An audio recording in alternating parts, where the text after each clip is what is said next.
Gaza में चल रहे हमास इजराइल युद्ध के बीच इजराइल ने एक बार फिर ऐसा कदम उठाया है जिसने मुस्लिम देशों में आक्रोश भड़का दिया है।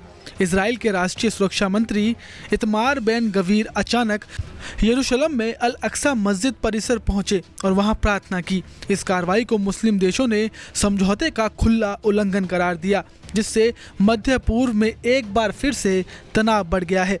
समझौते के अनुसार अल अक्सा मस्जिद मुसलमानों की इबादत गाह है, जबकि पास ही वेस्टर्न वॉल यहूदियों का प्रार्थना स्थल है। यह तय है कि दोनों धर्मों के लोग एक दूसरे के पवित्र स्थल पर अपनी धार्मिक रस्में नहीं करेंगे। लेकिन बेन गवीर का यह दौरा तीश वाव के दिन हुआ, जब यहूदी प्राचीन मंदिरों के विनाश की याद में उपवास करते हैं। मुसलमानों के लिए अल अक्सा मस्जिद मक्का और मदीना के बाद तीसरी सबसे पवित्र मस्जिद है, जहां से पैगंबर मोहम्मद ने इसरा और मेराज यानी कि स्वर्ग की यात्रा की थी।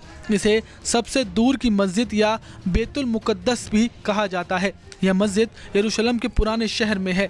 यहूदी और ईसाई भी इस व्यापक टेम्पल माउंट क्षेत्र पर दावा करते हैं, जहां वेस्टर्न वॉल लगभग 1000 ईसा पूर्व राजा सोलेमन द्वारा निर्मित मंदिर की बची हुई दीवार यहूदियों का सबसे पवित्र स्थल है।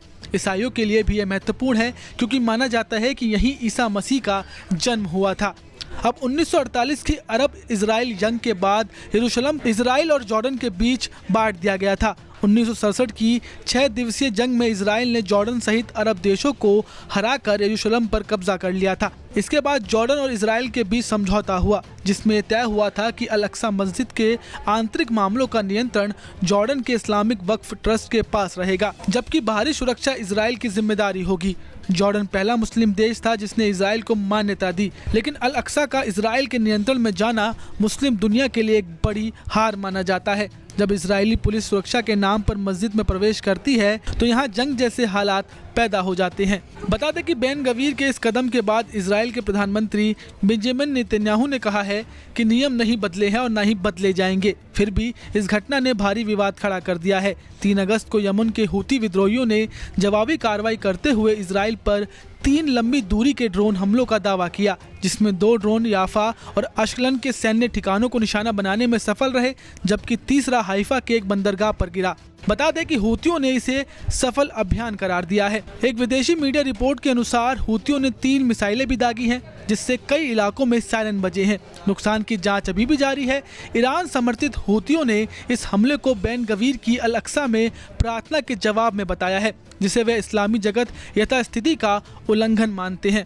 अब देखा जाए तो हूतियों ने पहले भी हमले किए हैं। जुलाई 2024 में तेल अवीव पर एक ड्रोन हमले में एक व्यक्ति की मौत हो गई थी, जिसे इजराइल ने इंटरसेप्शन में गलती बताया था। हूतियों का जाफा मॉडल ड्रोन उनकी तकनीकी क्षमता दर्शाता है। वे अल अक्सा की धार्मिक भावनाओं का उपयोग कर खुद को मुस्लिम दुनिया का रक्षक बताते हैं, जिससे संघर्ष केवल सैन्य नहीं बल्कि मनोवैज्ञानिक युद्ध भी बन गया है। हालांकि इजराइल की सैन्य ताकत हूती हमलों को रोक लेती है, लेकिन हूतियों ने साबित कर दिया है कि वे यमन की सीमाओं से आगे बढ़कर इजराइल को प्रतीकात्मक और रणनीतिक नुकसान पहुंचा सकते हैं। अब अल अक्सा विवाद के बाद इजराइल को अधिकांश मुस्लिम देशों से बढ़ते तनाव का सामना भी करना पड़ सकता है। अब आप बेन गवीर के इस यात्रा को और हूती ड्रोन के हमले को कैसे देखते हैं, हमें कमेंट कर जरूर बताएं। नमस्कार, मैं हूं मानक गुप्ता। अगर आपको हमारा ये वीडियो पसंद आया हो तो इसे लाइक और शेयर जरूर करें, और हाँ, हमें सब्सक्राइब और फॉलो करना ना भूलें, ताकि आप देश और दुनिया की कोई खबर मिस ना करें। तो जुड़े रहिए हमारे साथ और देखते रहिए न्यूज़ 24।